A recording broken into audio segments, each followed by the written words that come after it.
And when you're all done, you guys can go. You don't have to stay for the whole meeting. So. When we're done, there's cookies there for you.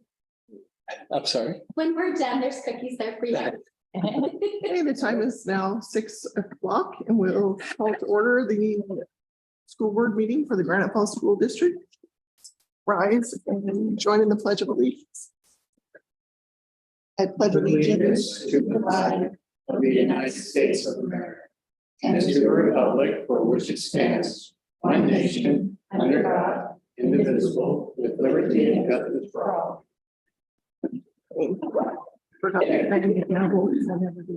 Discussion. All right, tonight we have with us Director Ledoux, Director Kincaid, Director Carey, I'm Director Beach, Dr. Middleton, our student representative, Ava Parson. Now we move to 2A, Education Support Professionals Week. And we have a nation to read. This was formerly known as the Classified Staff Appreciation Proclamation. Whereas education support professionals are involved in nearly every aspect of education, maintaining buildings and grounds, preparing and serving meals, keeping school facilities clean and orderly, assisting in the classroom, providing over 60% of all instructional hours to special education, English language learners, and opportunity gap students, performing and conducting research activities, providing information technology and media services, administrative support functions, and safe transportation, creating a secure and healthy environment, and many other specialized services. And whereas more than 62,000 education support professionals work with and help students in Washington universities, colleges, and public schools, are the backbone of our public education system and deserve recognition and thanks for the outstanding work they do for this state and their community. And whereas education support professionals are instrumental in fulfilling the state's responsibility to educate all students, and by supporting the learning environment they serve. They serve as crucial partners with teachers, parents, administrators, and school boards. Now, therefore, I, Jay Inslee, Governor of the State of Washington, do hereby proclaim March 13th to 17th, 2023 as Education Support Professionals Week in Washington, and I encourage all people in our state to join me in this special observance. Signed this first day of March 2023, Governor Jay Inslee.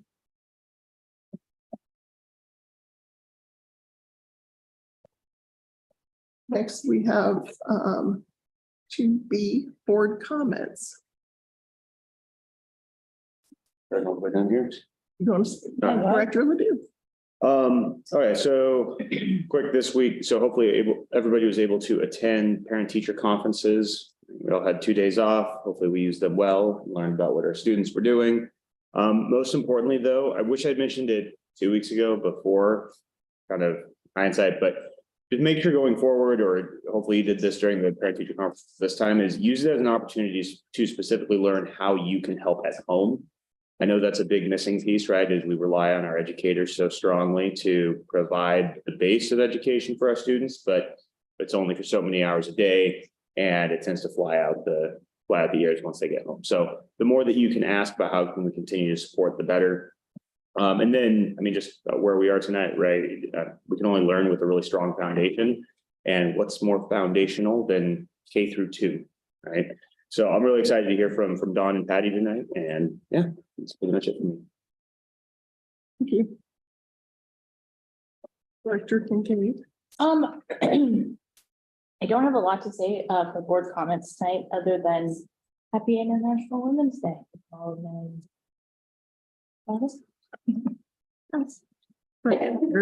Yeah, I thought I would just kind of update everyone on kind of my ongoing quest to reach lawmakers and discuss regionalization and the impact that our 12% regionalization has on Granite Falls. So I took a couple of days off work and was able to go to Olympia a week or so ago and had really good meetings with Representative Lowe and Senator Wagner face to face. Senator Wagner gave us about an hour of his time to speak about regionalization and an increase in SPED funding and, you know, kind of the specific things, challenges that we have here in Granite. And then I was also able to meet with James Mackison and Kayla Hammer. They are fiscal analysts for the House and the Senate in Olympia, and they gave me almost 2 hours of their time. And I called them with about a day's notice, so I was very appreciative of their time. So a couple of things that unfortunately were kind of concluded from that. So all of our lawmakers, without a doubt, expressed concern with the information I provided them with the impact that our regionalization factor has on us. They agreed with the assertion that regionalization, while intended to make the system more equitable, did the opposite, at least for us specifically. And honestly expressed concern. As some may or may not know, Senator Wagner proposed a Senate bill that would specifically raise us to the 18% regionalization factor. Unfortunately, that bill did not get a hearing. Representative Eslick sent some emails. She's on the House Ed, trying to get support for having us reevaluated for regionalization. That didn't appear to get any support. Representative Lowe has reached out to a couple of people as well. So it's certainly an issue where our lawmakers are doing everything they can, but unfortunately, it doesn't seem that anything is going to break loose for us prior to the rebase. And if you don't know, the rebase for regionalization lasts 4 years. So starting next year, whatever we're finally assigned is unfortunately going to be our regionalization factor for the next 4 years. During my meeting with James and Kayla, and I'm a data guy and I like information, and I was able to get deep in the weeds with them. Unfortunately, Granite Falls has the unfortunate distinction of being the break between 12 and 18% regionalization. If our median home value was less than $10,000 more, we would be an 18% regionalization district. That is unbelievably unfortunate because I verify everything. Director Veach is helping me go out to DOR to verify how they concluded our median home value. Did they miss anything or anything? I mean, you can imagine at that number, if they missed a couple $1 million homes, right, we would be there. So we're the highest median home value regionalization, 12% regionalization district in the entire state. And Marysville, which is the next district up, that has a home value about 10,000, a little less than 10,000 more than us, is the lowest 18% regionalization factor district in the world, in Washington State, sorry. And really the only hope that we have to have that change is for some sort of budget deal to be made that increases us to 18%. Senator Wagner committed to me that he would make that attempt, but he was not overly optimistic that that would come through. So while I'm always the sunny side up guy, I don't see an exit path from this road currently. I've thrown everything at it that I can. We had an email exchange with Julie, and where I said, hey, you know, she offered maybe going to Olympia with some of her members, and I think that's a great idea. But you know, I've done everything I can conceivably think of, and there does not seem to be a route here. So I think our unfortunate destiny, short of a miracle, is that we're going to be a 12% education district again for the next 4 years. And then I guess we'll see what happens after that.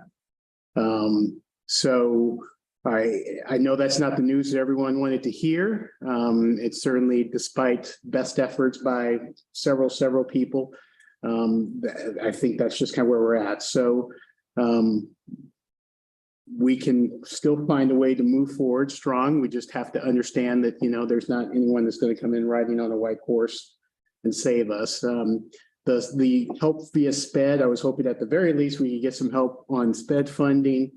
That doesn't, while I think something will happen, what they're debating is maybe a rise in the cap from like 13.5 to 14 or 14.5, right? So we're not talking significant impacts. There's other ones I've heard.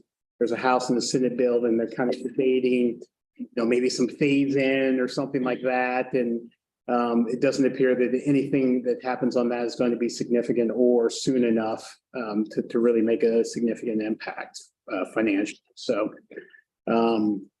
that's kind of the unfortunate download of where we're at. I'm more than willing to speak to anyone offline if you've got any other ideas or any other rabbits that you feel like we can pull out of the hat. But kind of where we're at. So that's all I've got. Thank you. Just quickly with the Department of Revenue, as a rabbit to pull out of a hat, I've been in contact with them just to have them help me understand how Granite Falls median home values were calculated. And they also have another tab for approximate districts. Just to check the math, because it's $10,000, but a 6% difference over 4 years is $4 or $5 million for our students. So I would like to just poke at that just a little bit to really understand how they came up with that number, because we are the line, and we've exhausted everything we can think to do with our legislators. I mean, phone calls, Zoom calls, in-person meetings, time off of full-time jobs to go and make this happen and try our best. And, bills proposed by our legislators in the 39th, so I'll try one more thing. I've been in touch with them, the assistant director at the Department of Revenue. She forwarded my email to somebody else late this afternoon, so I'm still waiting to hear back from them, but stand by to be amazed. Stay tuned, because maybe, if nothing else, we will have an explanation why we have the unfortunate position of being the cutoff. But at least I want to ask the question, because less than $10,000, I just want to make sure we do our due diligence on that. Other than that, I think I just want to echo what Peter was saying about parent-teacher conferences. I know that we attended 12 for our family. And one thing that I thought was interesting, because our kids are older, and so we had the kids attend as well, and they got to hear firsthand. It was kind of good, because one of my kids was really predicting everything terrible was going to happen. And, there was kind of a little boost in their step to hear that, what, I guess I'm doing all right. So if your kids were not involved in that, maybe have them talk to their teachers to see how they think they're doing, because I found that it was actually a pretty positive experience, at least at our house. Ava, do you have anything for us tonight? Yeah. Spring sports started up, and I'm playing softball. I know our first home game is the 18th, and I think it'd be really great for all the other sports too. That people showed up to home games, and and then our school newspaper, the Tiger Tribune, sent out an issue today. It was about BOTC, that's Battle of the Classes. It's where each class picks a theme, like a freshman this year picked Marvel, and seniors picked Stranger Things. And we decorate our hallways and the gyms, and we get like points based off that. So at the game, seniors won first place overall for all of BOTC. And there were powder puff football and macho volleyball. That's like where the roles get switched, where the boys play volleyball and the girls play football. Sophomores got first place in powder puff, and I think our juniors got first place in macho. All right, thank you. Moving on to the business report prepared by Marshall Cruz. Just want me up on camera. I'm just gonna kind of get questions, but you want me up a little bit more. Is there somewhere to be on camera? This is the podium by the. Ah, okay. That's like. Or do you have any questions for Marshall? Yeah, Mark, just because people aren't necessarily here looking at the document, do you mind just going over the highlights? Yeah, we're kind of where we are every year at this time. We're in the hole about $1 million in our general fund. We will dig out, even though I doubt it at midnight every night, pretty much that we'll dig out. We will dig out of the hole. We'll finish the year probably around 1.7. That's what we're kind of forecasting right now, which is 4.4% fund balance. There's a fine-tuned expense prediction in there, as well as a new revenue forecast that kind of solidifies that kind of $1.7 million. We're struggling with extra time from employees, with special ed costs, and with a lot of contracted services fees, where we'd usually paying one of our employees to do the work, but because we can't get staff, we're having to use agencies to fill some positions that are really expensive. We are not having great success recruiting, so that this is probably how we're going to go this year. Hopefully, one more cycle of COVID-free year, and things will get even more closer to normal next year.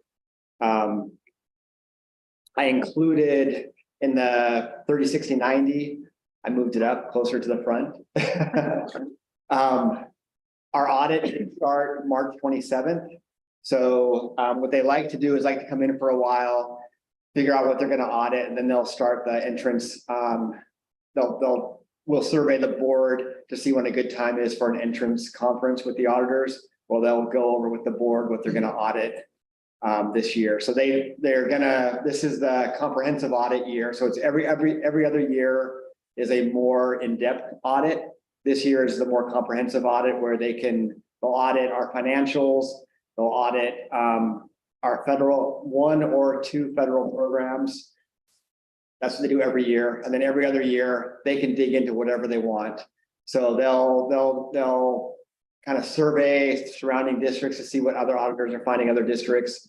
And they will determine so they'll have directive from the state, look at these things for sure this year. And then they'll kind of, through interviewing us, they'll determine some other things to audit us on. And this one, our shorter audit usually takes about 6 weeks. This is probably going to take 8 to 10 weeks.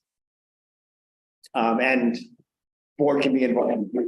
They'll want to interview at least one board member, and everybody can attend the exit conference and the entrance conference. Okay. I noticed I'm sorry to jump in if someone else has a question, that you're working with DA Davidson on the turf. Yes. So could you just walk me through that process of what that looks like? Yeah, so we had to fill out, we have 5 or 6 options for what we can do to finance the turf. We could go through a bank and get a loan. We can go through the turf company, get a loan. Those rates are pretty high, probably in the 6% range nowadays. We could go to our Snohomish County treasurer, and they will buy a bond from us to finance us. That's probably at about 5.5%. That's the simplest way, but it's not the greatest rate. Or what we talked with DA Davidson is we're going to go out to the state treasurer, and they have this local funding program where they pool a bunch of these requests together into a big ask of banks statewide, and they're able to drive the rate down that we think it'll be somewhere in the 2 to 3% range for the rate for up to 10 years. So the benefit to that is there's no fee to DA Davidson. He's helping us out of the kindness of his heart, probably, for future bond business from us, but there's no fees for that. It's really streamlined. It's very transparent. And And it allows us, a small district, to be bundled up with a bunch of other districts and get a really good rate. And the payment for that, we're paying through the timber funds? Yeah, we'll use, so we get timber funds that get deposited into our debt services fund. And it has very limited uses. It can be transferred to capital projects to pay for capital projects things, or it can be used to pay down these non-voted on bonds. So it'll be probably $125,000 a year of our $300,000. And we can choose to continue to transfer money to capital projects, to buy other things for the district technology, or we can pay down the bond a little quicker if we want. Well, we can make those decisions as the years go by. So I just want to highlight what I think I hear you saying, that payments for that field is not going to come out of the general fund. Absolutely not. So it's not going to impact Right. teachers, those types of things. And it comes out of some funds that have very limited ways we can spend them. And this just happens to be one of the ways we can spend it. Got it. And then, Doctor, maybe this one is closer to you, but I noticed that the high school was down. I think I saw like 22 students. Were those transfers in district or were those out of district transfers? Do you have? I know a number did transfer over to Crossroads. I don't have the exact number, but majority were transfers over. Got it. Okay. Have we looked, Dr. M, at kind of our capacity limits at Crossroads and how many students and what break levers do we have to bring staff over there, those types of things? Right. We are starting those conversations with Principal McVeigh and to what we want Crossroads to look like. We want it to be a program that is a bit more self-sufficient, and we need to just get to that number. So I would imagine it would look a little different next year. So is that a plan that's going to come in front of the board before it's like formally enacted of, okay, here's what Crossroads is going, here's the plan for Crossroads, or maybe they're going to talk about it? I think when it's their turn to present, we will, by that time, have a plan for what we want Crossroads to look like. Got it. Okay. That's all I've got. Board, any other questions? When, just so I know, because I know it's been on a few of these, when are we getting back on the bus buying schedule? We need to be back on it this year. Okay. But we're not going to be back on it this year. We'll be back on it next year. And we'll try and get 2 buses next year. Okay, but there's no penalty or anything? No, Okay. the penalty is a self-inflicted wound in that if all your buses no longer have value, you no longer get depreciation money from the state. Yeah. And eventually if that dries up, then you have no ability to buy new buses. Gotcha. So it's really, we've been on a pretty good buying schedule. We could skip a year or 2 and still be okay. Okay. Just so long as it won't negatively Yeah. impact. The other thing I was going to say, so I know you've mentioned this been a topic as well, is that it seems counterintuitive, I'm sure, to a lot of people when we say, oh, we're not in the financial position that we'd like to be. However, we are also still hiring because as of right now, we have a bunch of contract positions that are quite honestly cost more than the position itself would.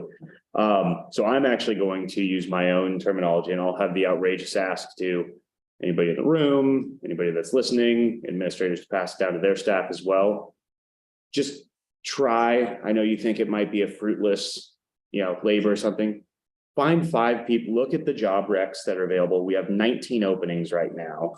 And I, specifically look like language pathologists. We have grade 3, leave educators that are, or leave replacements that are needed. There's a lot of opportunity in there. Find 5 people that right? And just call them. They could say no, email them something, right? Just at least get the no, right? At least know that you tried to get that in here. It's a bunch of little things that will add up.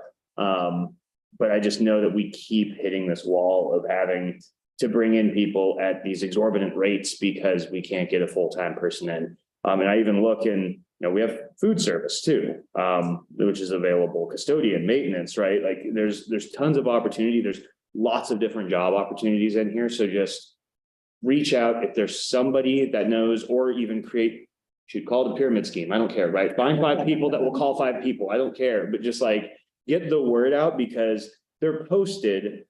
But unless somebody has the idea, like, oh, I'm gonna go check Granite Falls, for jobs, they're gonna have difficulty, getting it. I know Jennifer and team are really working and they're going out and trying to recruit, but that's just once again, one portion of the team. So reach out to people that kind of guerrilla recruiting, I guess, so to speak. But that would be my outrageous ask to people listening, everybody in the room. Thank you. Yeah, that's it. All right, so I just had one question. You made the comment on one of the slides, and I'm guessing you don't have the answer yet, but it said there are likely POs for contracted services that we no longer need, so we'll work to get those closed and fine-tuned. Do you have an estimate of what that? I don't have an estimate. It's a pretty time-consuming job. We have to look through every PO. Okay. See, are we still spending on this PO? Have we used a different vendor to supply these services? If we have, we close it. What happens is, beginning of the school year, or when we know we have somebody coming on, like a nurse, for instance, we'll create a PO for what we expect the cost to be for the whole year for that nurse. Well, if that agency nurse moves on to a different assignment, and we have to use a different agency to get another nurse in, oftentimes that PO stays open till the end of the year. Right. And those costs remain encumbered. Okay, so maybe, all right, well, just keep me in mind when you finally get to the number. Yeah, so I would like to work with special ed department after they're done with submitting safety net, and then we can look at closing some of those. I know there's been some transitions between different agencies and different staffing that I think there's probably some POs that could be closed out. Okay, perfect. All right, any other questions? Great, thank you. I kind of zip right into the next one too. Yes, I was just gonna say. So next is the levy and tax update. I didn't prepare that. It was prepared by Corey from DA Davidson. We partner with, I get a lot of help with legal, bond, levy, bond rating, those kind of things from DA Davidson. And I work with Corey a lot, and he provided me this slide because these slides, because it tells a really good story about how far the tax rates have gone down in Granite Falls and how far below what we asked for in our levy the tax rates really are. So as far as how this was built, where the data came from, I really can't speak to that, but I thought it told a great story that I wanted you guys all to see, so that if people are asking you on the streets or on social media or whatever, you can say, hey, look at how amazing the tax rates are here. I mean, they're much less than what we asked for when we did the levy. Yeah, that's what stuck out to me most. Looking at it was. I mean, we're a small district, so relative to the other districts, our total tax rate that is paid for our school district is around average or above average, but most of our neighbors are much bigger tax bases than us. Board, any questions? Just a couple of things, and Marshall, I don't want to belabor the point, but again, there's probably people on YouTube that aren't necessarily have this presentation in front of them. Do you want to just hit the high points of, as far as like actual numbers of what the levy stated and what our actual end is, just so that make it easy for someone? Yeah, I thought that slide was one of the best slides. So on the presentation that DA Davidson made for us, there's a graph that shows what our ballot rate was versus what the tax rate was. So our ballot rate was $1.84. That's what we told the taxpayers that we were gonna levy, and the actual ends up being $1.37. So that's almost 50 cents. Was that 30% less than what we asked for in our levy vote? And can you talk about why that is? Well, lots of people moving into Granite, property values are going up, but also there's another slide in here that says, I don't remember which slide it was, it talks about the amount of new construction in Granite Falls. And we've had, just in the last year, $72.5 million in new construction. So what this means is that there's more people moving into Granite to help spread that tax responsibility around to more people. So it's not just that people who live here, their property values are going up. That's certainly the case, but we're also have 72.5 million more value that has been built in our district. So that's people moving in, buying those houses and helping spread out the cost of the $5 million levy. Because no matter how many people move into our district, no matter how many houses are built, no matter what the value of those houses are, all the district is asking for it and can legally do is collect the $5 million. So the more houses that are here, the higher the value of the houses, the more people moving in, that 5 million just gets spread out over more people and the rate goes down for each individual person. So just to put it in other words, levies are fixed amounts. So as the number of people in the taxable area to pay that fixed amount increases, the amount that each person has to pay decreases. Correct. I know I got into that conversation a lot when we were talking about our levies, and that was challenging for people to get. And so I found the simplest terms that kind of made it more kind of understandable for people. And then just, I'd like to add just before you end, unfortunately, when you look at, the state's goal of equitable school funding and the McCleary fix, and I'm using the bunny ears really intentionally there.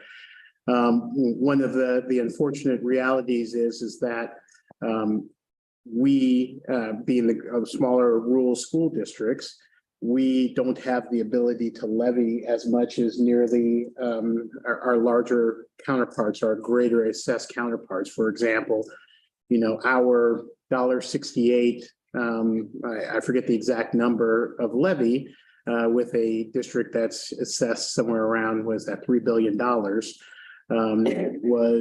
$2.80. Is significantly less than, say, an Edmonds or an Everett with a $35 billion assess, where they can do a total levy of $2.50 or something like that and get less of levy than us, but like 5 times the amount of us, or somewhere along those lines. So it's one of those supreme areas where inequity in the state's inequity in funding school districts really becomes supremely evident, because it's not fair. We all live in Granite Falls. We're all taxpayers in Granite Falls, right? But I want my kids to have an education comparable to much larger districts. Unfortunately, though, the burden would be even specifically more on our taxpayers to try to get those types of things than if they lived in much larger and less value districts. So I just wanted to hopefully help people understand that piece too. Yeah, a couple of follow-ups to those points, Carl. We could levy, the legal rules for levying says we could levy significantly more money if we chose to, if our voters wanted to. We choose not to. We choose to try, we're Granite. We try and get the best possible outcomes from the least possible strain on our community. And when you talk about property values, a place like Edmonds or Mukilteo or Everett or Seattle, not only do they have higher property values, but they're also much denser population base, and they have much more commercial real estate. So they win on every aspect of their ability to collect tax revenue for their district. I mean, it's such a lesser burden on their residents than it is on ours.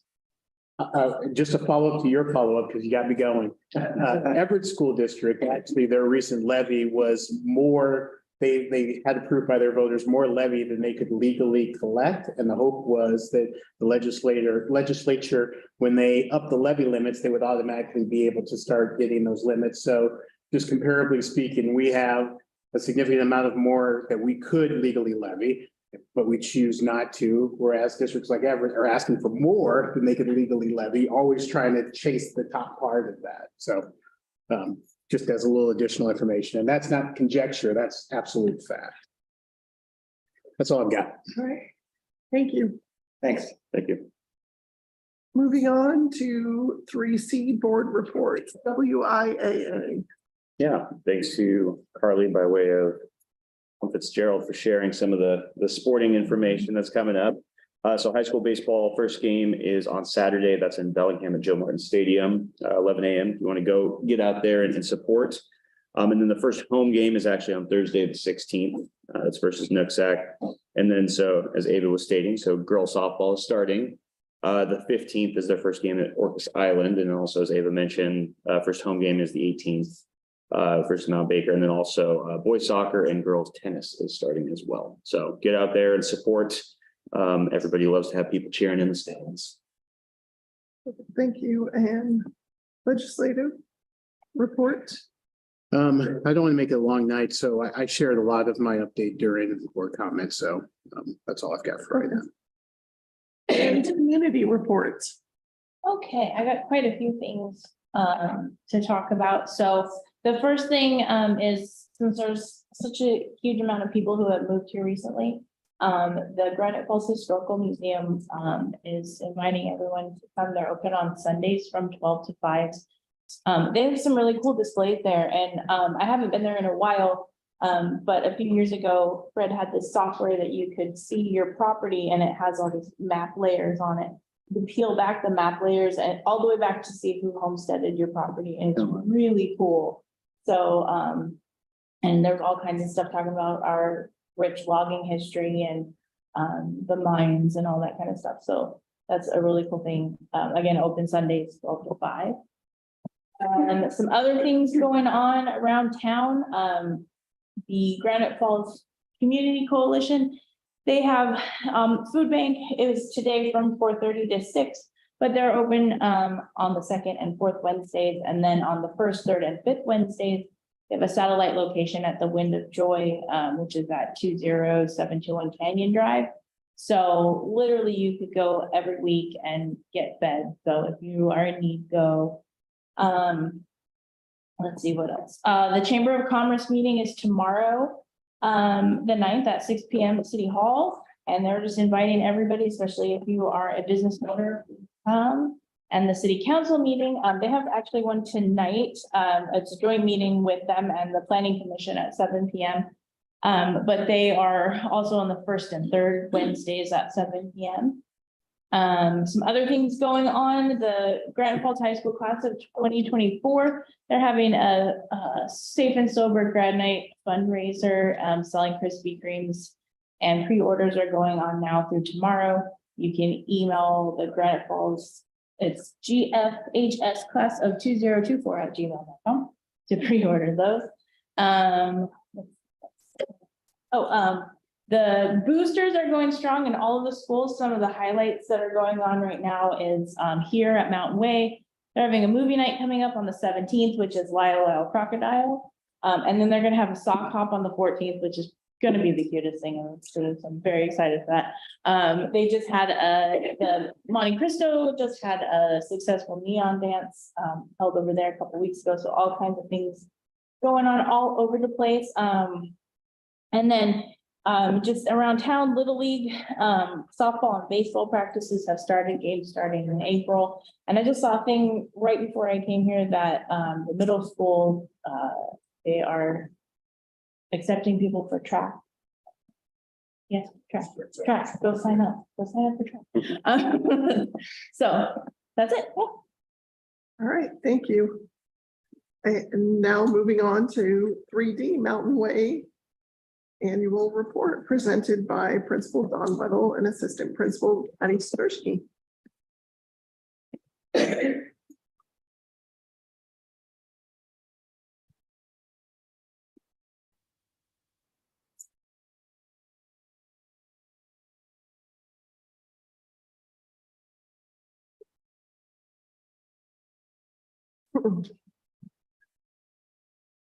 Good evening, and we are really excited that you're here tonight at Mountain Way so that we can share with you the really exciting things that have happened, are happening, and are still to come.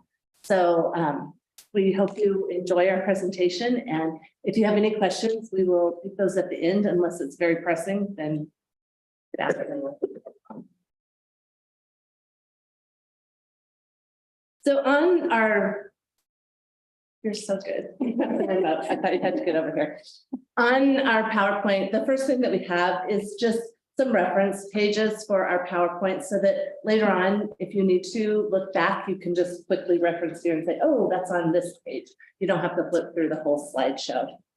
And then also in education, as you guys all know, we talk in acronyms. And so we listed some of the acronyms that you'll probably hear tonight that you can reference again if you need to.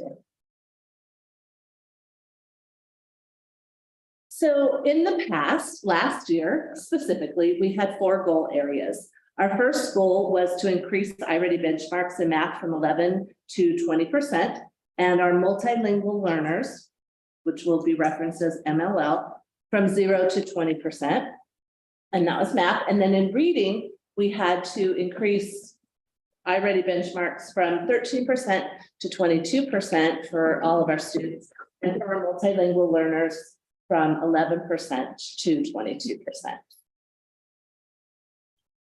So in collaboration with our stakeholders, we also increased our tier 1 score from 63% to 80% by June 2022. And in collaboration with stakeholders, we provided Mountain Way Elementary opportunities 100% to staff and students to access the social emotional learning. And so the progress towards those goals last year, we met the majority of our goals, especially including our academic goals of reading and math. We will continue our PBIS goal this year because we reached 75% and our goal was for 80%. So our new goals this year, and I think you guys have probably already read them. For math, we want to increase the number of students at iReady benchmark from 12% to 30%, and for our multilingual students from 0% to 20%. And then we have reading goal to increase the number of students at iReady benchmark from 17% to 30%, our multilingual learner students from 17% to 22%. So it is our goal that all of our students achieve benchmark, and our staff works very hard every day to work towards that goal.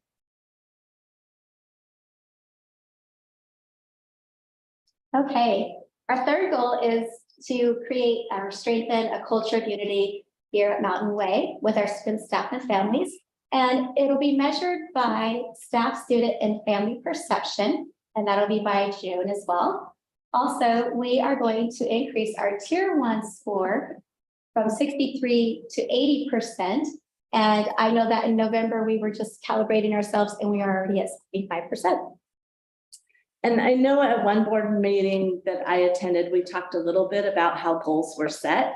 And this year, our goals were set using our fall iReady data for reading and math.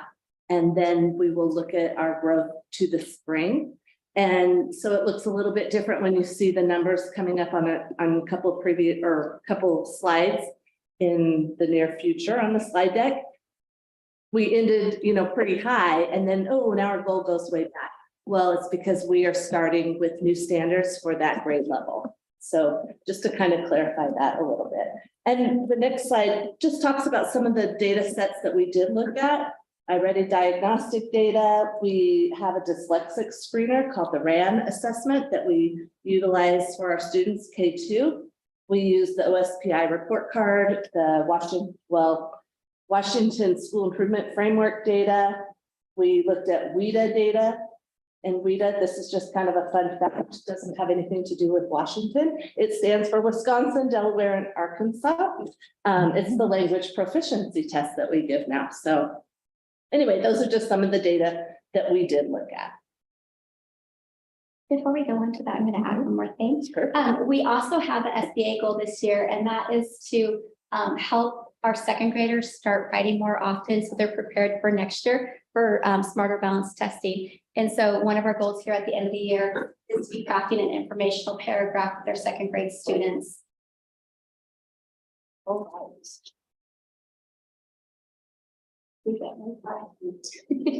I did. Okay. Okay, so we're gonna go on to our Smarty goals. Yep. Okay. Sure. All right. So our first Smarty goal number 1 is in math, and that is to increase our scores from 12% to 30%. And I'm kind of breezing quickly through this because you do have it in front of you, and we have kind of given it to it ahead of time. And then we are also increasing our multilingual students from 0 to 20% by June. This slide here, I have included it in your folder for you. And it is, the top line is where our last assessment was. And so you can see the gray bar and the yellow bar, it's a little darker. That is our winter assessment for January. And that's where our students currently are scoring. And then the light bar underneath it is the one from the fall. And so I just want to highlight that in the fall, we started at 12%. And like Dawn said, it's new standards for each grade level. And so they start back down at ground zero and they work their way back up to the top of the standards. And so they are at 31% as of their last testing. We can kind of go by each grade line and see kinder, first, and second pair. We have some work to continue doing in first and second. Kinder is rocking it and they're halfway there with half their students. So this slide here, this is our year-to-date growth. This is one student's growth page. And we've included this so that you can kind of understand iReady. We have typical growth and stretch growth. And so this is included in your packet, so you kind of look at it in detail. But just so you understand terminology, the typical growth is for 1 year of growth for a student. So if a student comes in and they're at the beginning of the year and they do 1 year growth, then they're at the end of their year. Now, if they come in a little lower, they might end a little lower, but that's still 1 year. Now, if you have stretch growth, then that means you've gone a little further than the 1 year. It's almost like 1.5 years. And so if a student is behind 2 years, but they do stretch growth, they've made up 1.5 years, they're in the middle of their current grade level. It's kind of to help us understand the data that's happening. And then on the right-hand side of it, you can see the bar graphs and how it reaches to the typical and the stretch marks. The second one on the right-hand side shows stretch growth where it's attained by the regular growth at 125% for typical. And then the stretch growth ends up being 103 because they met it at first level site. And then as you look at it stretch wise, it just looks a little different in percentages. So our actions that we've done this year to meet math goals, we have a new iReady math curriculum, which is great and we're excited. We are working along with our teachers, working in their PLCs. We are tracking, the progress monitoring system, and we're watching PLCs as they meet the instructional needs of each student, and they're making their plans for their small groups in their classroom. And we've done a lot of walkthroughs to just kind of check in and see how things are going. The teachers have done a great job getting their assessments done, as well as data chats with students and goal setting students.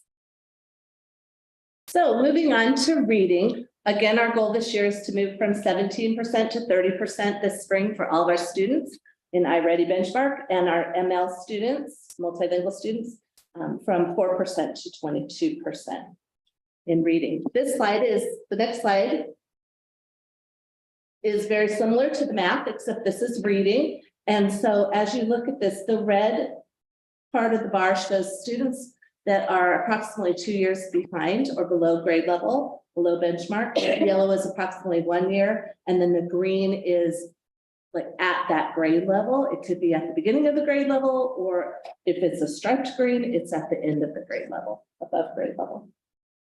So as we look at this data, we are increasing the amount of students on benchmark, and that is huge progress and huge celebrations. And we really are decreasing our students that are 2 or more years behind. We also, and then you have the numbers here to look at where we were last year in the spring. We anticipate that we will surpass that this year. And we are working with iReady consultants also to set our goals for next year so that they will be more, more rigorous. And so we're excited to see how that works. And then the next is just a similar slide for reading about the stretch and the the typical growth goals. And again, the stretch goals are ambitious but attainable. And so we really strive for our kids to get those. There is a report that our teachers just started using from a PD that we just had, professional development, from iReady, and it shows where our kids are at attaining their typical growth and their stretch growth goals. So they were really excited to see that, oh my gosh, most of my kids, 62% have already met their, typical growth for the year. And now they're working on their stretch goal. So we're using that to set goals for them. And then these reports also are used when they're doing data chats with the students. And when the parents come to conferences, there's a very similar form that looks like this. So some of the action things that we are doing for reading this year are, some of them are listed here. We are implementing universal design for learning. We've been learning about that through our district for the past couple of years, but we're really refining it and fine tuning it for our school.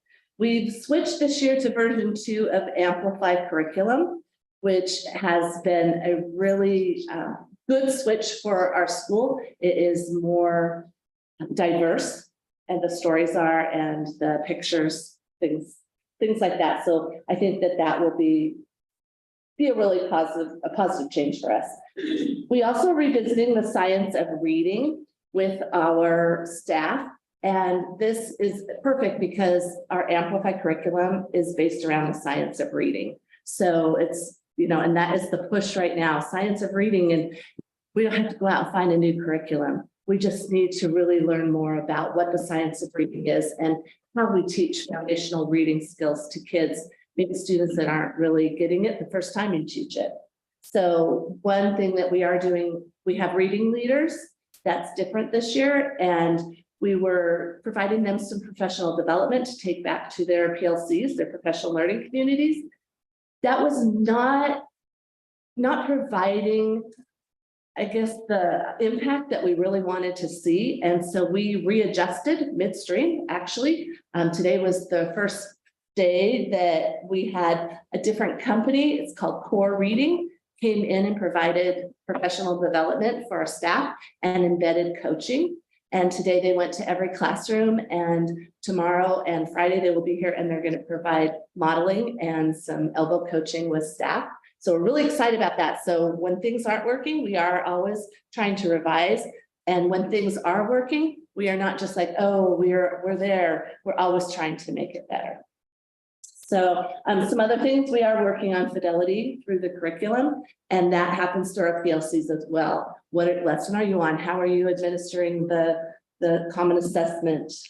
What do you do when the kids don't know it? We really rely on the 4 to 4 questions.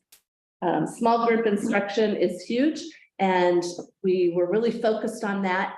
Small group, small group, small group. And I was like, wait a minute, now we need to really go back and revisit our core instruction to make that as strong as we can get it while we're still working on small group instruction. So. All right, Smarty goal number 3. We are working on a culture of unity that focuses on collaboration, flexible thinking, and professionalism for 100% of our staff, measured by staff, students, family. This is part of our trauma-informed practices.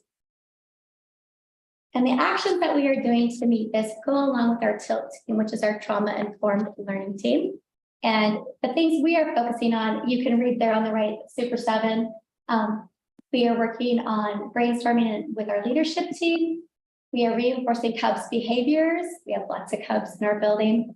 And our walkthroughs with our TILT team to collect data to be able to show how things are working and how teachers are working in the day-to-day classroom.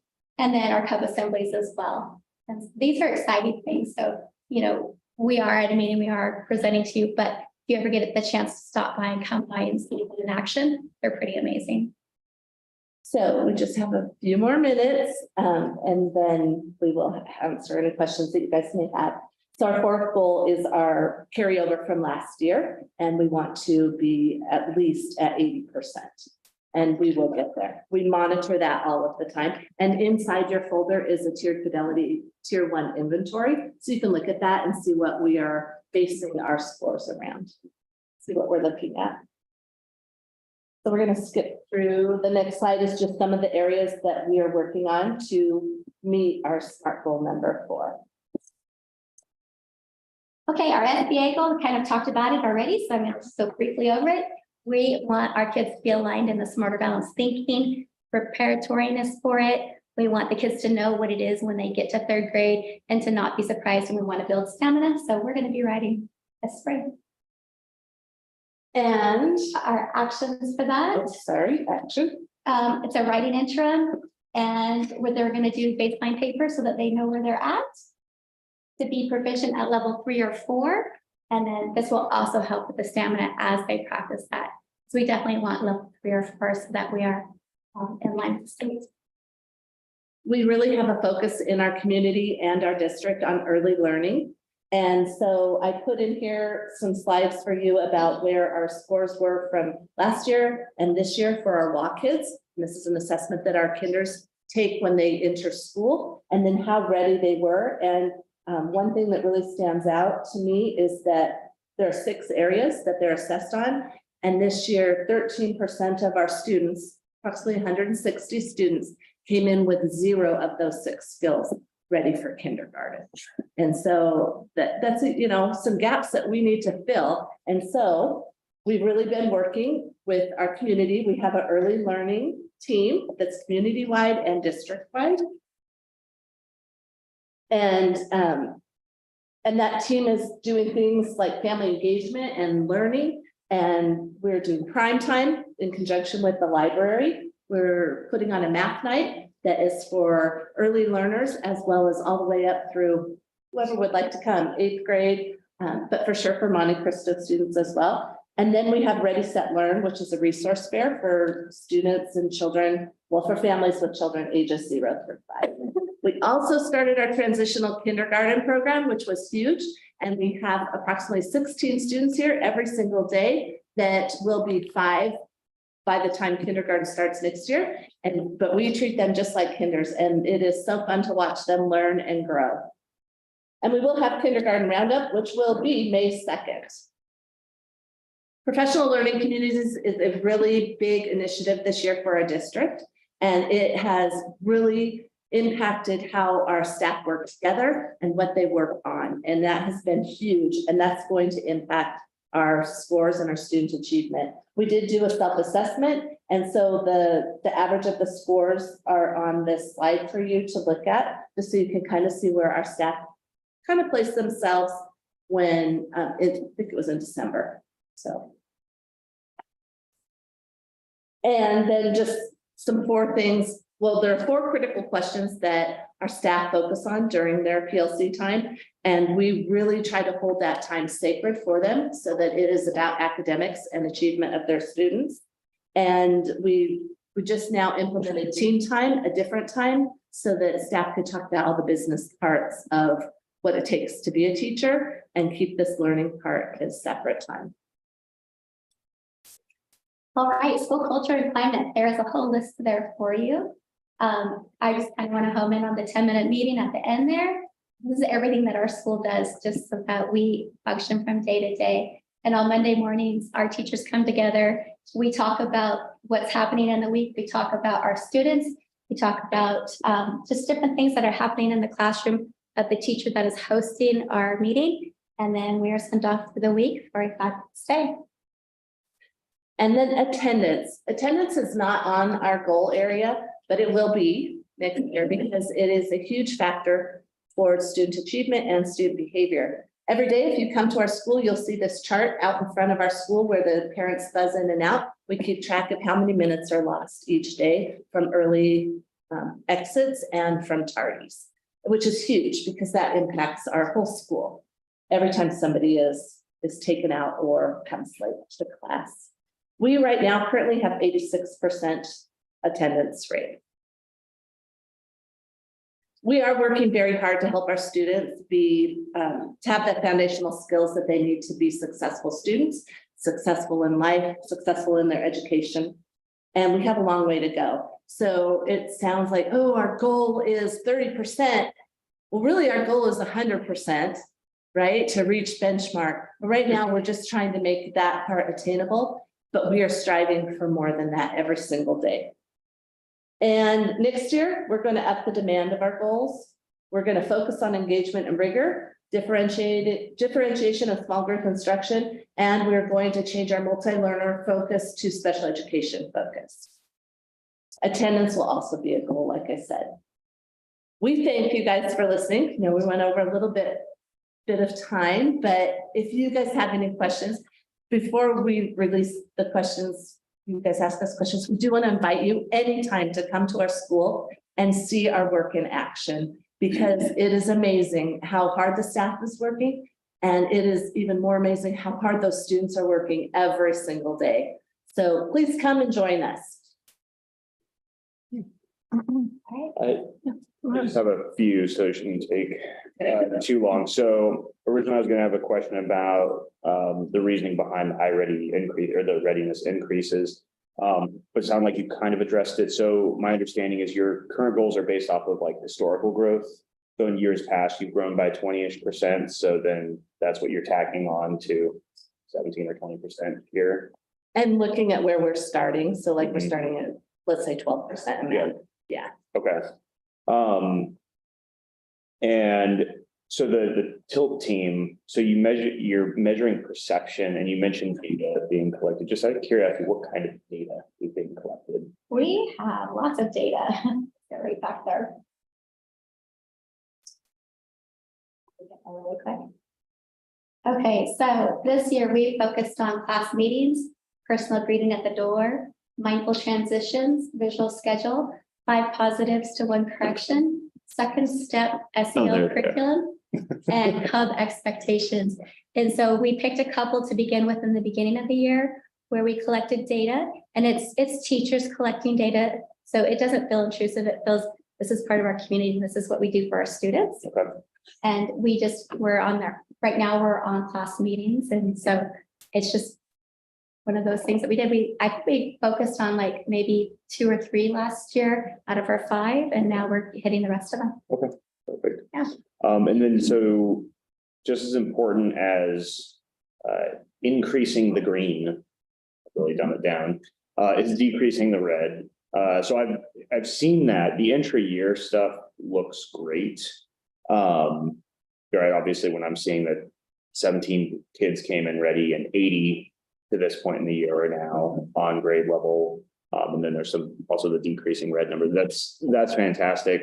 And you also answered a question, I believe. So green means they're early in the year, just for specific purposes. So like if you go from kindergarten to 1st grade and you take the fall iReady test, will the 17% that pass, are those 17% basically saying that like they're right on the cusp of, or they've actually passed the threshold of being a qualified 1st grader, we'll call it that.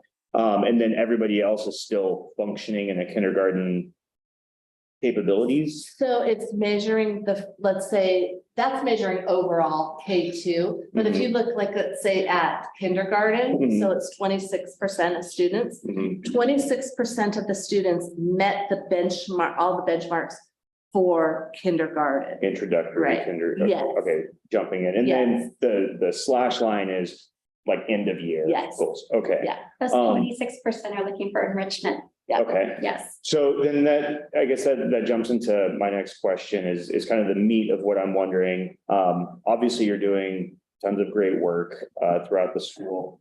And I'm sure that you've probably thought about this. This has been an issue for years, even since we were all going to school. How do we, and I'll coin this phrase, stop the drop from spring to fall, right? Because obviously, you look 63% of students, will leave at grade level or above grade level, and then you come back in 12 to 17 are technically they should come in and test at 63% if they're just transitioning from high performing 1st graders to immediate 2nd graders. So I don't know. I mean, that's just not that I expect you to have an answer, but we kind of do. Okay. Because that is a perfect question. And we had a meeting today with the iReady consultant, and we we're like, okay, tell us more about this, because we're looking at this, we're looking at it kind of like SBA, I think, but we need to look at this a little differently. It's based on each grade level standards. Yeah. So when, let's say they're at 49% in reading at the spring, that is at that grade level standards that year. Yep. Then they start in the fall and they're being tested on that grade level, their next grade level standards that would be happening at the end of the year.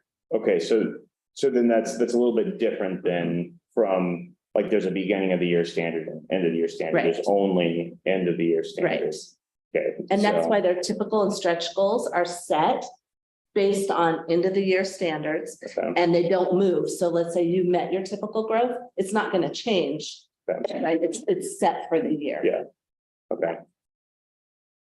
Does that make sense? It does, and it's one of the things where I just don't know if there's, because I was hoping for more of like, because I don't know, I personally would look and be like, 17%, like that's, that, right, we left with 49%, now we have 17%. And thinking that it goes from, I finished as a capable first grader, now I come in and now all of a sudden only 17% of them fall within that realm. It's hard because it doesn't feel like it gives us the data, or you necessarily the data to actually benchmark where you are. Right. Because how much did those students actually lose is probably a bad word, but like how much, Right, their yeah. slide. yeah, how much was the slide over the summer? And it's probably not as bad as it appears, but it also might cause overreactions in certain areas. So The one really good thing about the iReady program is it's not just giving us this data, it's also giving the students an individualized platform, a personalized platform that's made just for them, because their questions go up. Oh, they missed that one, then they'll go down in difficulty level.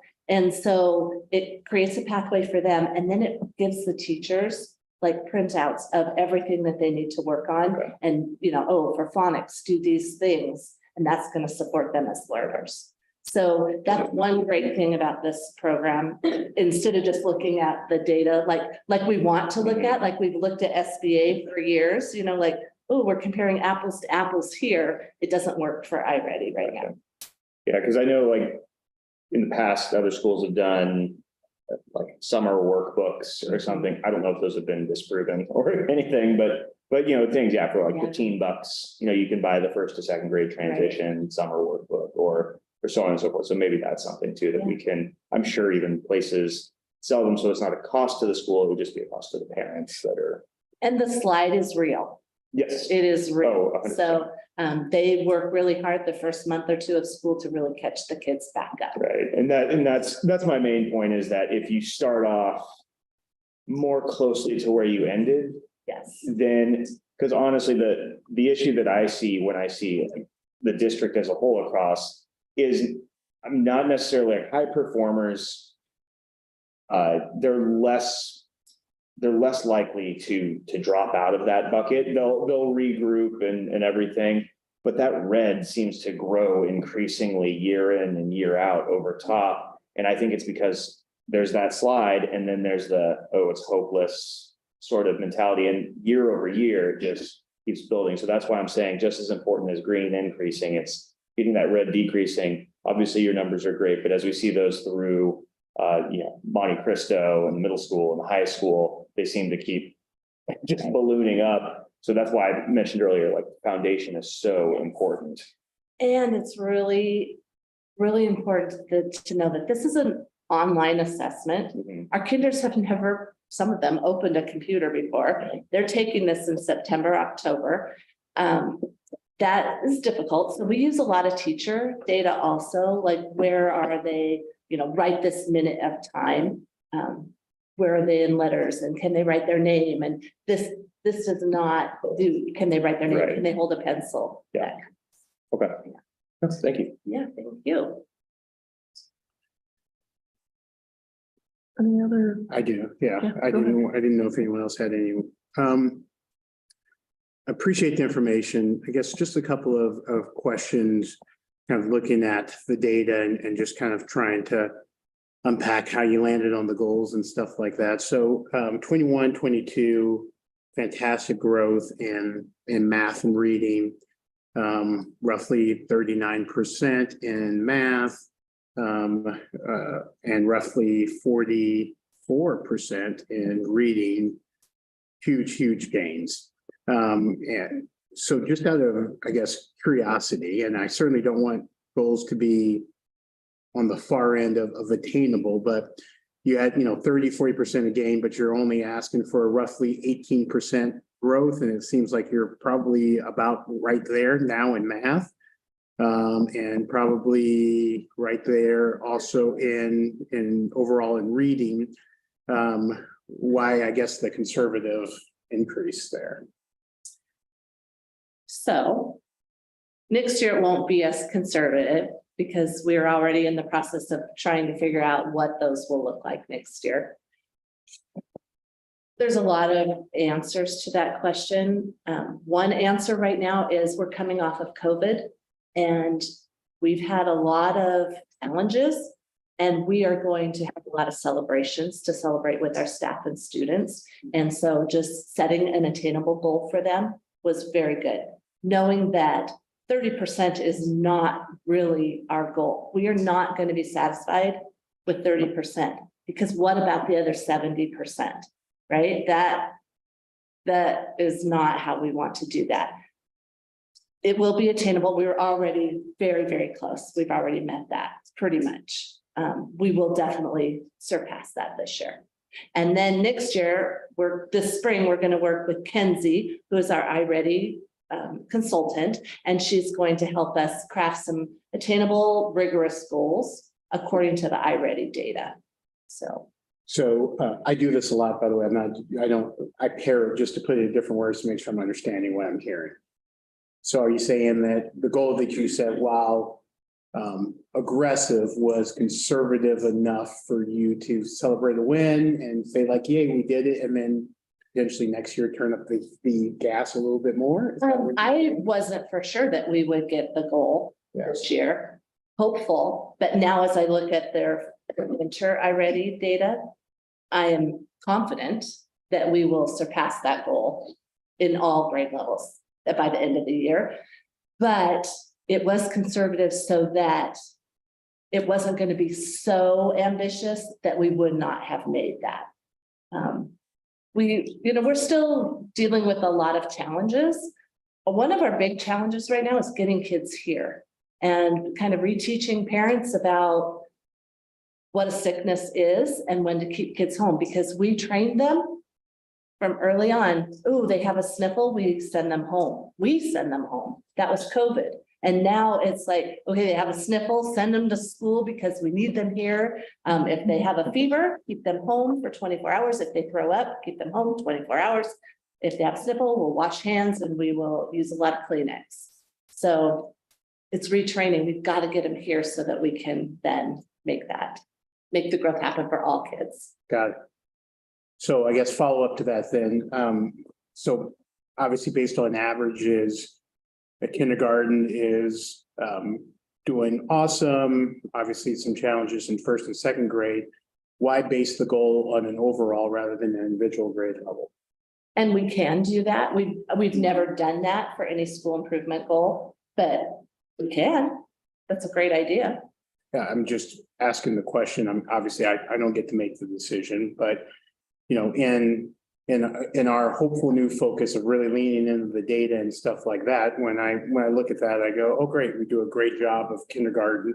And then kind of it feels like a little bit of a cliff happens. And maybe that's a wrong feeling, but I think that rather than having an overall goal, having individuals would show that, we're working, as I know you are, but we've got goals for each grade level, just a thought. And obviously that can be discussed more.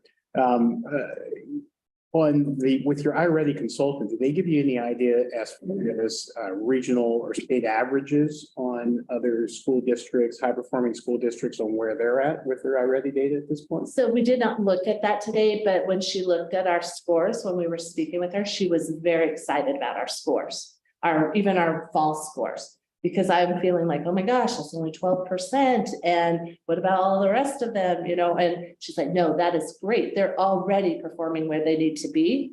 for that grade level. Not at the beginning, they're performing where they need to be towards the end of the year. So she was very excited. Karen was on the call as well as Patty, and she thought they were great and even compared them to others around, like, you're doing great. And so that was exciting to hear, because when we look at low percents, it's disheartening sometimes. Yeah. Is there any of that data that she can share with us, with the board, of kind of average of where I'd be interested to just kind of find out how, comparatively speaking, our students are performing to other students? Yeah, I'm Yeah. sure that you will. I'm sure she Yeah. will. And as we formulate goals for next year, I'm sure she'll be, forthcoming with that. Okay. A couple other things, I'm sorry. PLCs specifically, I was looking at your actions and meeting goals, and there was a lot of good conversation and information in the packet about PLCs. What tweaks, and I apologize, by the way, I sent an email to a night or so ago with all these questions, but I couldn't find my sent, so I don't think it went through. So I had all these questions, and I apologize because you would have been better prepared for it, but unfortunately, I have no idea. What are you, how were you conducting PLCs prior? What tweaks, if any, are you making on PLCs moving forward? And walk me through kind of what that looks like and how that's changed, if at all. So it has changed a lot. We had PLCs roughly last year. They were just kind of a meeting time for teachers, and they knew they needed to focus on academics, but there really wasn't a lot of structures in place for that. And this year, this summer, we got to send one teacher and myself to the PLC Summit, which was in Seattle, and it is a wealth of information, and every school got to send a small team. This year, we get to send 2 teachers to that summit, so that one teacher from each grade level will have more intensive training to be able to help that initiative grow at that grade level. So another change that we've done is we have minutes. They have a minute agenda that they agenda first that they fill out, and then minutes that keep them on a Google document. That's new this year, so that it's very transparent, and it's kind of a record over time of what's been happening, what's been talked about. We have a leadership team at our school, and one change that we've made is we also have PLC leaders.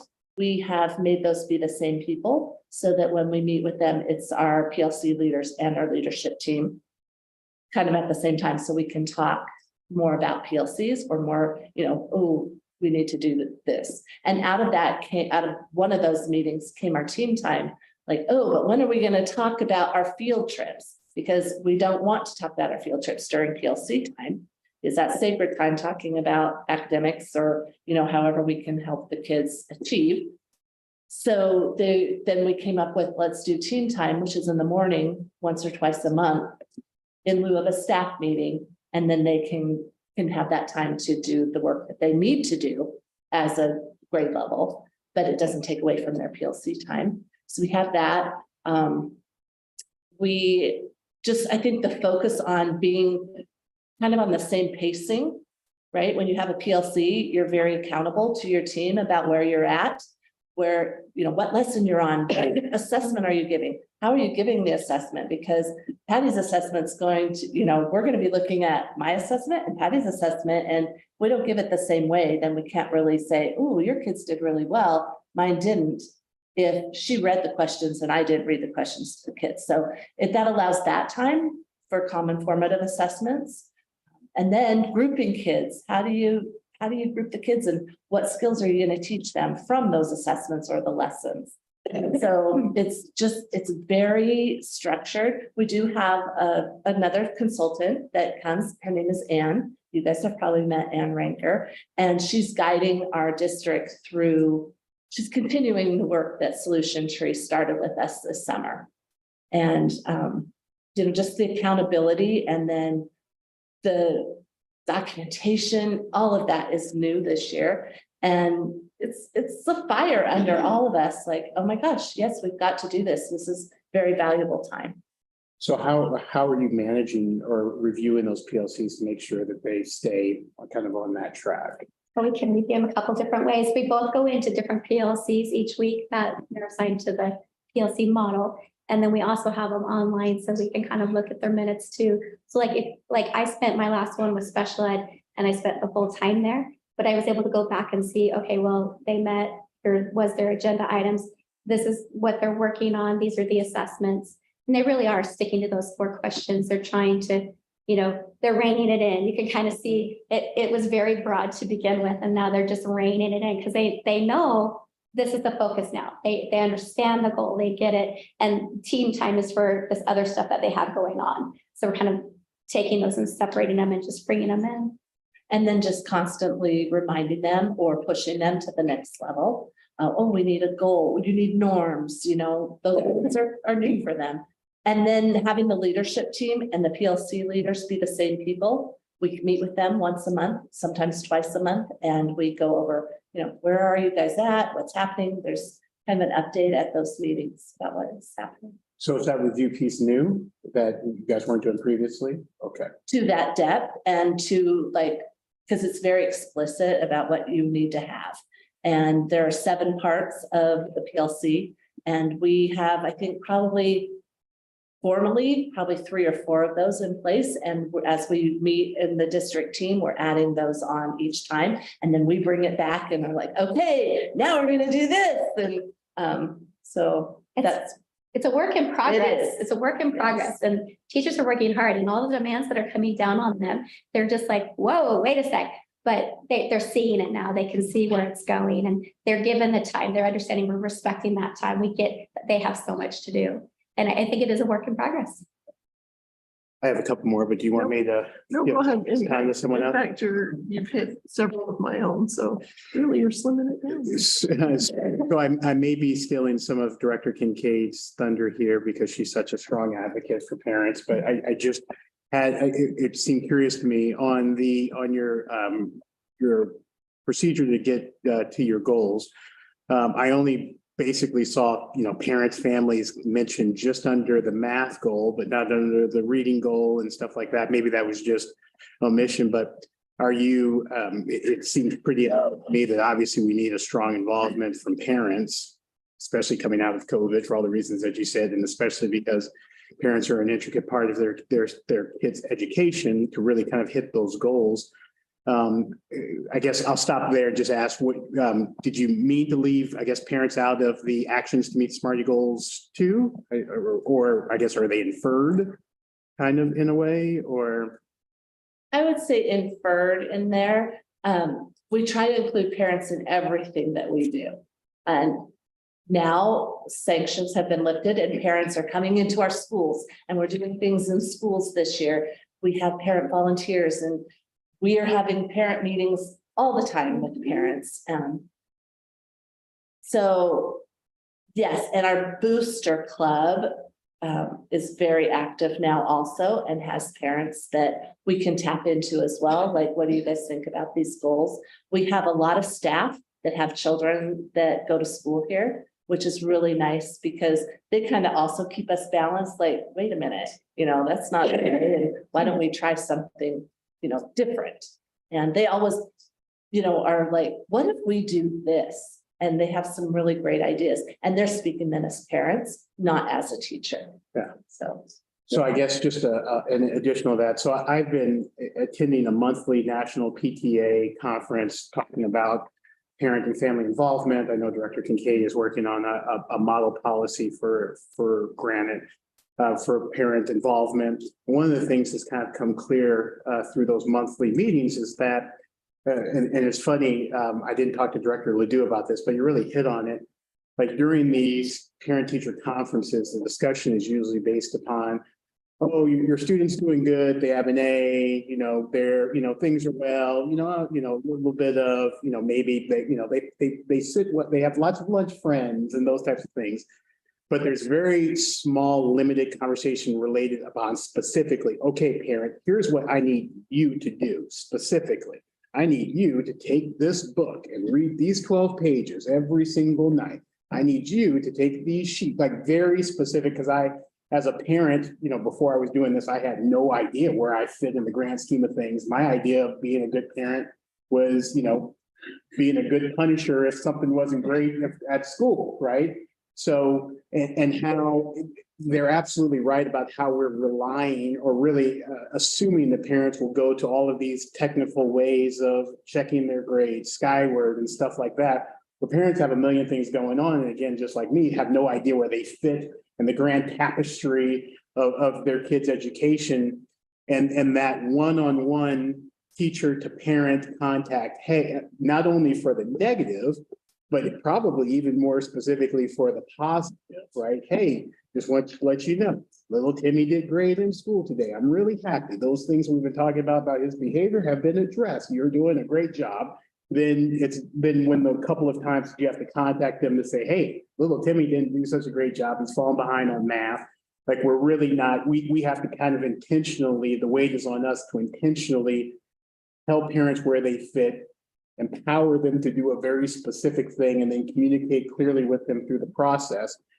So I say all that to say, do you think that we're doing that well in Mountain Way? Do you think that there's room based upon what I said? I'd love to hear your thoughts. So I think there's always room to grow. And especially in parent involvement, because right now we are just starting really from scratch again, because we didn't have any parent involvement like traditional parent involvement. I guess we probably had more parent involvement than we've ever had because the parents were the actual teachers of their students for those 2 years, right, at home. But it was just different. And so parents now have different questions than they've ever had before because they realize what it takes to have a child learn how to read, how to have a child learn how to write. They're asking different questions at conferences and of the teacher, and they're like really receptive to getting, oh, here's some flashcards that you can use. Here's some books that we're sending home with you in this book bag. I don't know if you guys received anything to work on at conferences, but here, let's work together. I think though that we can really grow in that area. I think your idea about having like maybe even a parent forum. I know there's a PAC meeting that happens and we have Title I parent group that meets once or twice a year, but we could maybe have monthly or bi-monthly meetings of parents so they can come and share. We did put out a survey and we started looking through those today from our conferences, and it's pleasant to see that people are feeling safe in our schools and parents are feeling very comfortable, the ones that filled out this survey. So we're excited about that. That's something to grow on. So just one more add-on, and I didn't want to ask this unless I heard your response, which sounds like, hey, we've got room to grow, but I think or at least what I heard is, I think we're doing okay there. There's actually a teacher on the most recent national PTA conference who made a great point that really kind of dawned on me. And I've spoke with Dr. M about this, is that, she essentially said, listen, I'm a 3-year kindergarten teacher. I got into this because I like kids and I like educating kids. And she says, quite frankly, I don't really know how to speak to parents. No one's ever really trained me in how to speak to parents. I really have no idea what to really kind of tell them that they need to do, right? I just know that I love kids. I wanted to teach kids, right? And the point that she made was that as important as training, we do on the PLCs, but the missing piece is maybe training teachers how to communicate with parents and tell them where they fit in the grand scheme of things.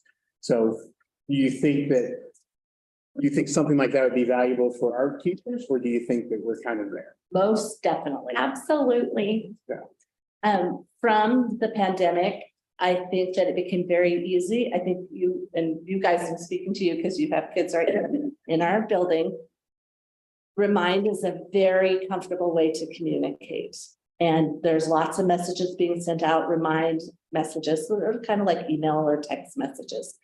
We need to get back to that old fashioned the telephone and have a conversation. And I know Patty and I call a lot of parents, and it's not always about great things, but every parent, I would say 99% of the parents are so thankful that we've called, and they're just like, thank you so much for letting me know. And, it might be scary if you're a new teacher, but we've got to kind of move back to that. And so teaching teachers how to do that would be very needed. Maybe it's something we do at our School of Rock, just to kick off the school year. And this is how you do it. And I think the National PTA has some programs too. I mean, obviously we can talk about it later, but just a thought there. I'm almost done, I promise. I would sign off on that in a heartbeat. Just help me understand and Smarty goal number 3 and Smarty goal number 4, just where they, because there's a lot of words in there that I don't necessarily understand, cubs and tilt and, and all of that stuff and what that is and where it fits in all of this. But I guess my feeling is that, obviously I clearly know what the math goal is. Obviously, I clearly know what the reading goal is. And my thought is maybe 3 and 4 are extra kind of social emotional things that kind of wrap around that. But I guess just condense it. Why are 3 and 4 need to be there? If I told you, hey, no, I'm not going, I will not accept Smarty Goal 3 and 4, tell me what falls out the bottom or why this doesn't work. I have something to Okay, go really ahead. quick. So I just want to let you know that our trainers that came through our building today, they were just kind of checking classrooms out 5 to 7 minutes each classroom. And the biggest thing I heard from this instructor was, oh my goodness, the relationships that are happening in the classrooms. Look at the relationships with the teachers and the students and look at the walls, look at the love that's happening due to the social emotional learning. They don't see it like that in any other building. And her comment was, you can't teach literacy until you have a relationship with that child. And so our social emotional learning goal sets that foundation for learning to be able to start good. Go ahead. Our trauma-informed leadership team came up with goal number 4, and that was a continuation from last year. We really have worked hard to implement positive behavior intervention supports at our school, and that is common area expectations for all of our students. So everybody knows what a CUBS is, what CUBS stands for in our school. We even took data on that to make sure that everybody did know. And then we see it every Friday at our assemblies. Our kids are answering those questions. What is C? And then they'll tell you. And it provides a great base for kids to be successful here. And it really helps with behavior.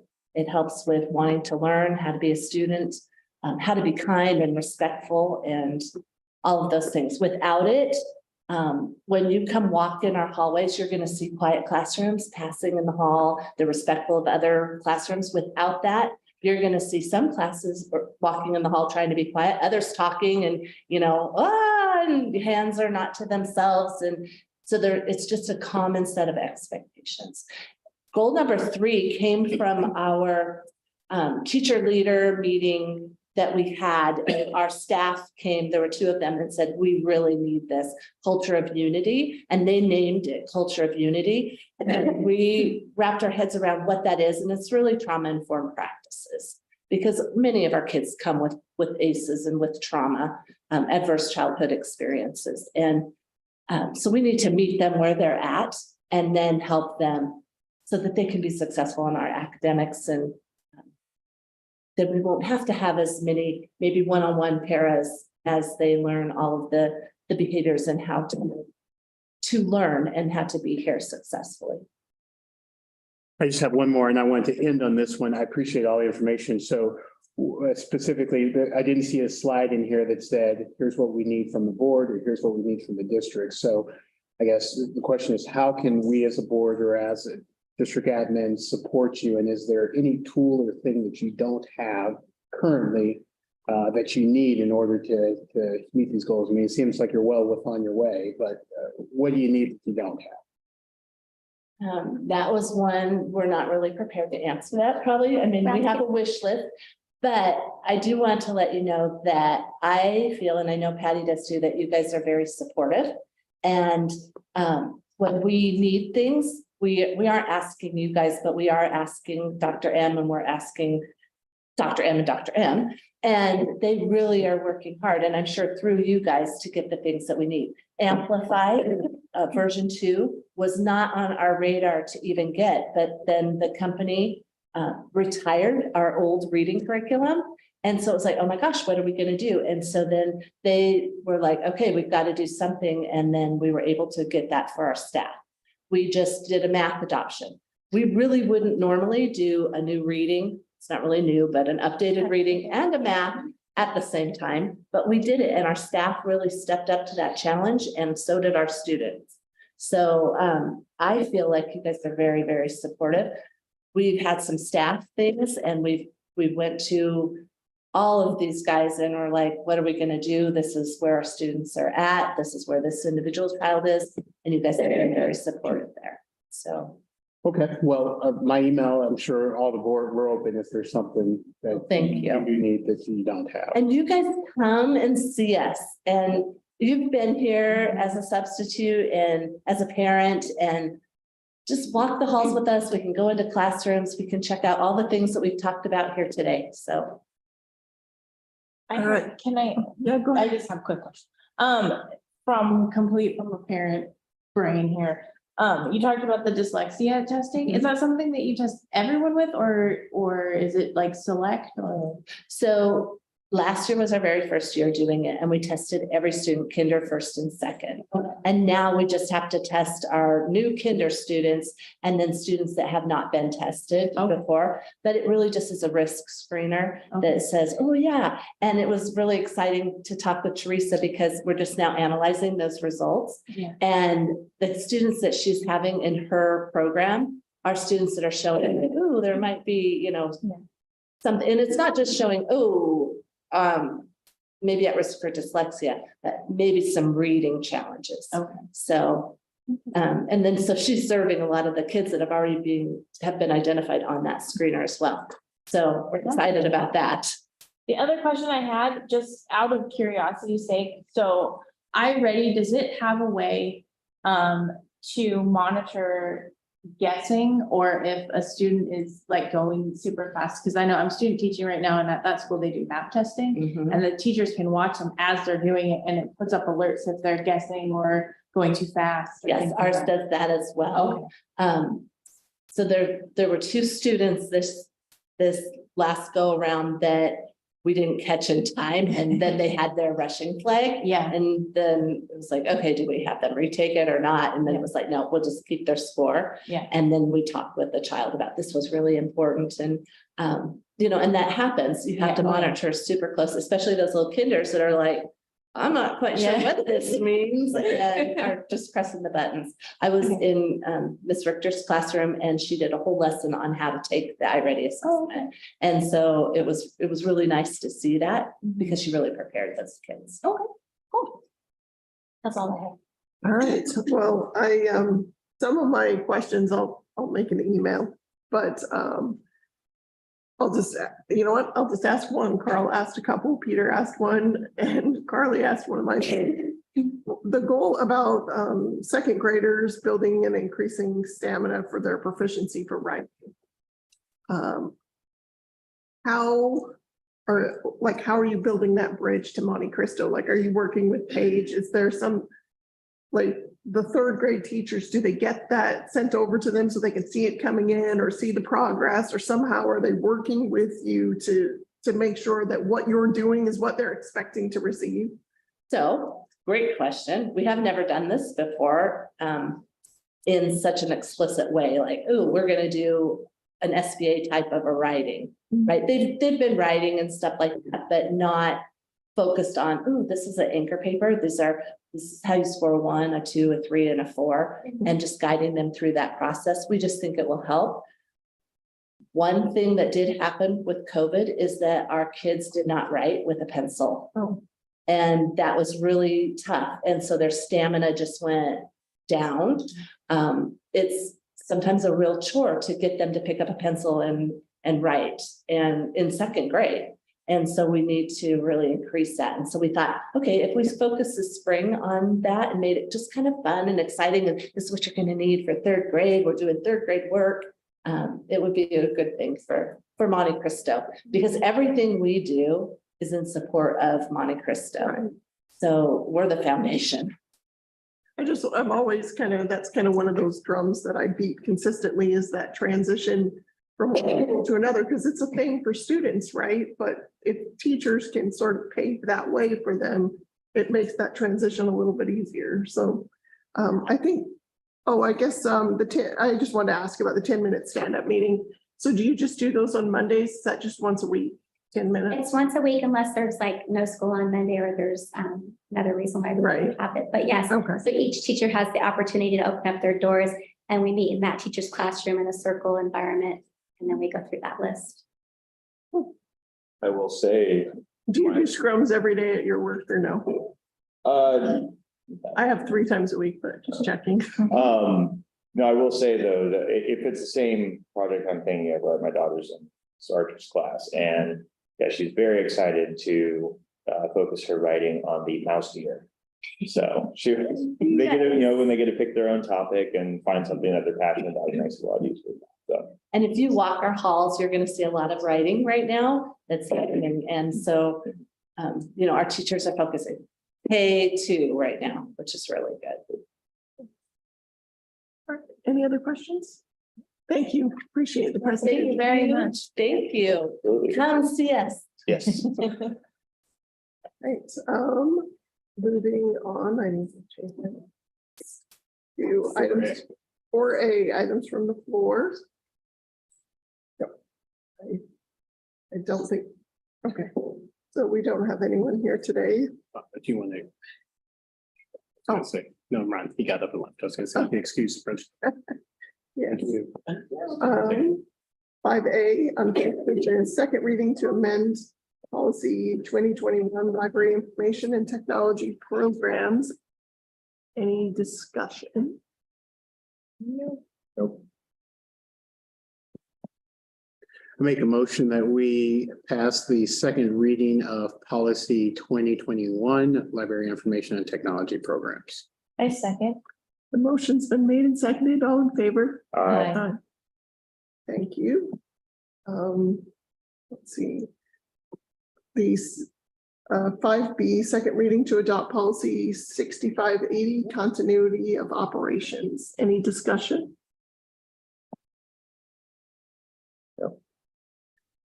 I'd like to make a motion that we pass the second reading of policy 6580, continuity of operations plan. I'll second. The motion's been made and seconded. All in favor? Aye.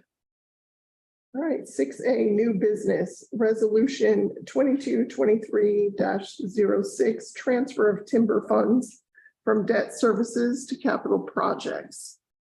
Discussion? This is just transferring the 290K from. Yeah, so we collect twice a year money into our debt services fund from timber and excise taxes.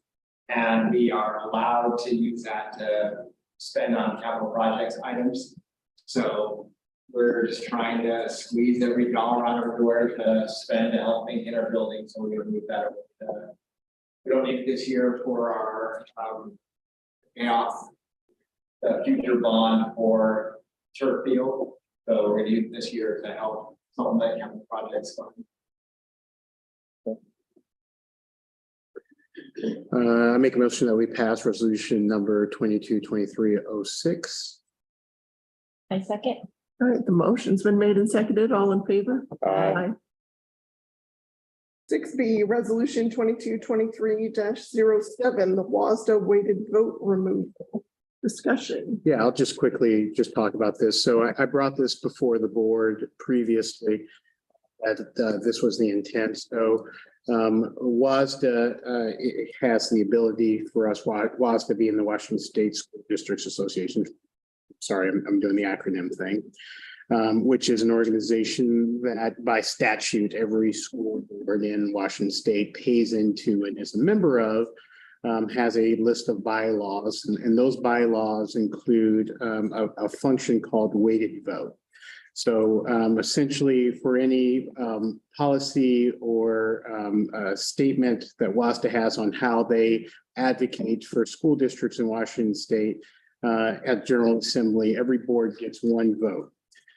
However, if I believe it's 3, maybe it's 5 boards call for a weighted vote, then there's another vote based on anything that they're trying to pass that is based upon the number of students that you have in your school district, which is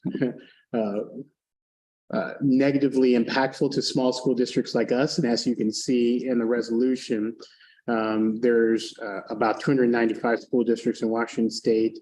95 of those are considered first-class districts, which have 2,000 students or more. Which, by the way, technically Granite Falls would be, because we have currently more than 2,000 students. And there's about 200 second-class districts. So those are districts that have 2,000 students or less.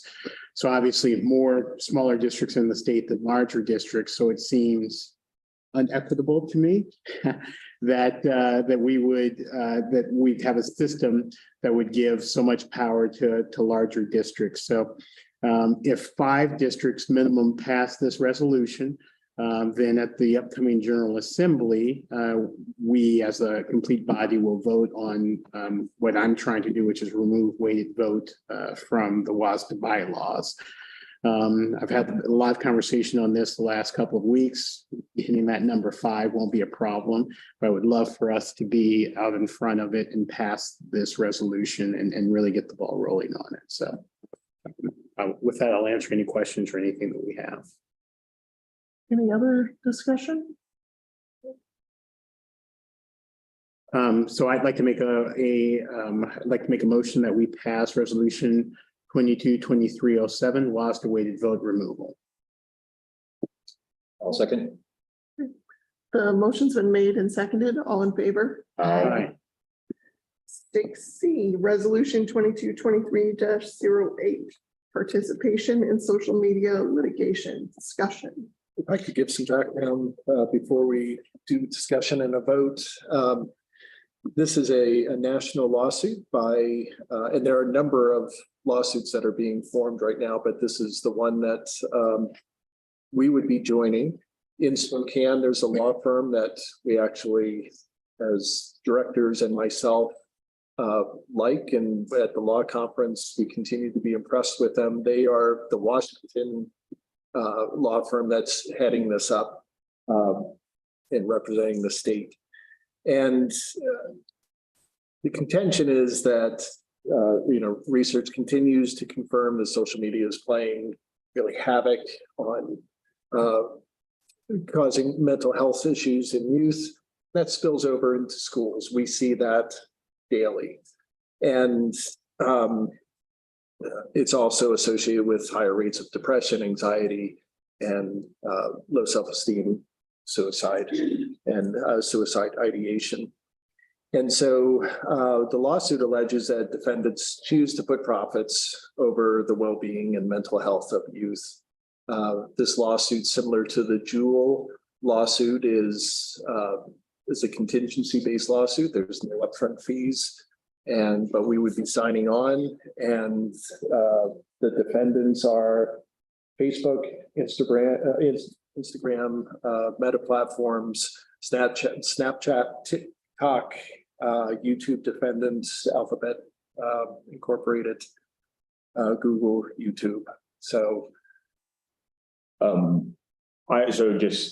just for me to say, so while I completely agree, social media is a rampant issue within the schools. Although I do not represent or personally take part in any of the defendants that are within there, given my position in technology, I'd be remiss if I didn't recuse myself just because there's a potential conflict of interest there. So just wanted to put that out there. I don't see in the resolution any mention of costs. So is there any cost for us to join this? Actually, I thought there was online toward the bottom. It says no fees cost. No fee. Unless there is. Pursuant to a contingency fee. Oh, now it's at the first screen. Now it's in the middle. Now it's toward the. Right there. There you go.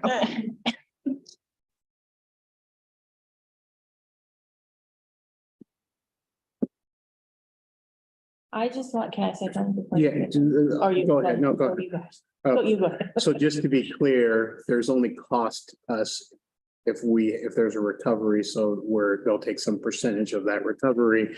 But if there is no recovery and if it takes 12 years to get, I mean, there's nothing coming out of the general That's fund correct. for us to pay. I just want to make that clear. Okay, go ahead. I just wanted to make a statement that I personally love that we're taking a stand on this. But also too, I beg and plead and ask parents to pay attention to what their kids are doing. Because a lot of this burden is on their shoulders. And there's only so much we can do as a school district. And at that, sort of piggybacking on that, just as a commercial, on March 27th, we have the parent forum on social media. So we're also providing assemblies at 4 of our schools. Can I ask one more question? Ava, I'm sorry that I'm not calling you out, I promise. Social media, like you're in the high school and stuff, and I've heard about some of the social media drama and all of that stuff. Just out of curiosity, what do you think about social media groups and kind of the things that we're talking about? I know I'm putting you on the spot. I'm sorry. I feel like that all the time. Honest response, not what you think we want to hear. Yeah. I'm not sure. I've only seen a couple accounts on Instagram that are just like videos of people, but I don't really like, I don't know. No, that's a fine answer. I think it's I guess the thing that at least I see, and I have very dear loved ones in in both of our high schools. And when I hear about internet drama, it's always someone creating something anonymously or saying horrible things about someone right through a screen. And then it's just, even once it's deleted, it just kind of starts this firestorm of, who did it, what did they say? And it's pretty toxic. And the reason why I support this just personally is because there has to be, again, I promise I'm not trying to steal your thunder as an advocate for parents. No, Director I Kincaid, wish everyone. but there has to be a way for parents, short of what I do with my own children, just taking their phones away. Yeah. But there has to be a way of having more control. And I know that there's blockers, there's all types of stuff, but I've got 2 very smart kids that have figured out a way through all of the circle blocks, the Comcast blocks, all of that stuff at times to still get at what they're trying to do. So and it's wreaking havoc that we as educators are having to really step up and fill the gap in the midst of a ton of other things that we have to do. It is really challenging. So I'm sorry to put you on. Oh, yeah, go ahead, Ava. But the only stuff I've really seen are just people I don't know. So I don't like, it's hard to explain. Like negative things to you or to other? No, it's more, I've only seen stuff like 2 people are fighting Oh, okay. Mhm. and they're just like saying not nice things to each other. Like, I don't know who they are. I don't know why they're doing that. But everybody has access to see that fight, right? To see what they said and stuff like that. Yeah. They're just like, oh, this guy's poo-poo, and the other one's like, hey, you're poo-poo. I don't know. Understood completely. That's all I've got. All right. Any other discussion? I guess I'll make a motion then that we approve resolution 2223-8. Second. The motion's been made and seconded. All in favor? Aye. Aye. Any abstention? Any abstentions? Thank you. Now we are to consent agenda. Any discussion? Are there any additions? Yeah, I put them in there. Did I miss it? They're in the packet. Oh, they're already in the packet? Oh, so it's not technically, but other than that, so it's because it's part of the public consent agenda, I guess, is it an addition? I don't know. It was added today after 3 p.m. Oh, okay. All right, so then I'd like to make a motion that we approve the consent agenda with the additions. I'll second. Motion's been made and seconded. All in favor? Aye.